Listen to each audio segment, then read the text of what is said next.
कहानी पराया धन। अरे मिश्रा जी, भाभी जी को नॉमिनी क्यों नहीं बनाया? पता लगेगा तो बहुत नाराज होंगी। शाम को खाना पकाकर भी नहीं खिलाएंगी आपको। चाय की चुस्की लगाकर पॉलिसी के पेपर्स को पलटते हुए बीमा एजेंट सूर्यकांत बोला। सूर्यकांत जी, आने वाले समय का क्या भरोसा। पता लगे मेरे बाद मेरे पैसे को मेरे ससुराल वाले बरत रहे हैं। अब मेरा बेटा नॉमिनी है तो मुझे कोई टेंशन नहीं। बेटा इधर आओ। बंटी अपने पापा मिश्रा के पास आता है। मिश्रा उसे गोद में भर लेता है।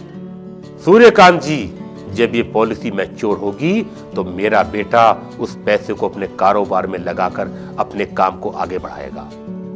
और अगर इस बीच मुझे कुछ हो भी गया तो मैं पूरी तरह बेफिक्र हूं अपने बेटे के फ्यूचर की तरफ से। तभी मिश्रा की पत्नी घर में दाखिल होती है। नमस्ते भाभी जी, नमस्ते। खड़े होते हुए सूर्यकांत ने नमस्ते की। नमस्ते सूर्यकांत जी, कैसे हैं आप? फिर पति की तरफ देखते हुए, पॉलिसी की फॉर्मेलिटीज पूरी हो गई?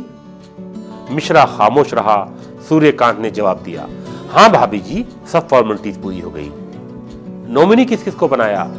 सवाल या नजरों से अपने पति और सूर्यकांत को देखते हुए श्रीमती मिश्रा बोली। मिश्रा और सूर्यकांत अपनी अपनी बगले झांक रहे थे।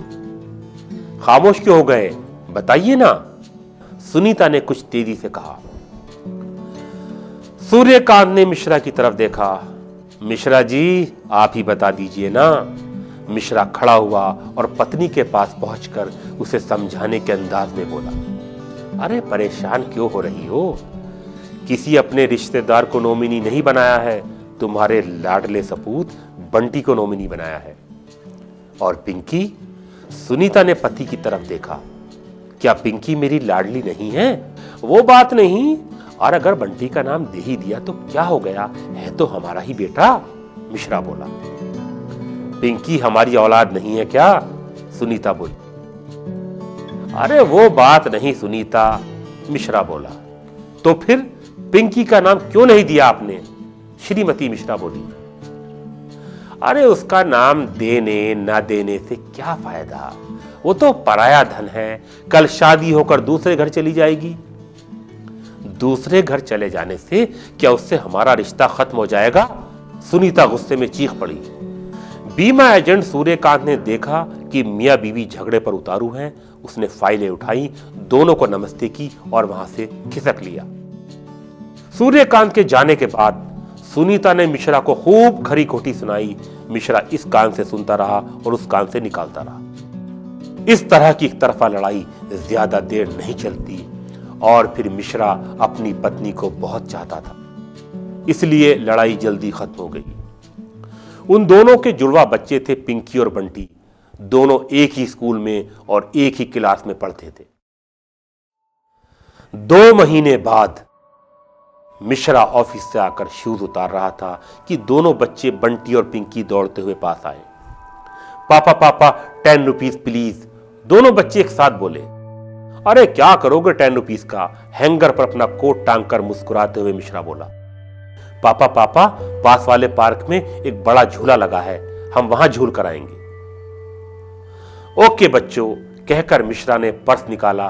तभी वहां सुनीता आ पहुंची और बोली, वो राजीव जी आए थे, प्लॉट बेचने को कह रहे थे, बड़ा अच्छा इन्वेस्टमेंट रहेगा।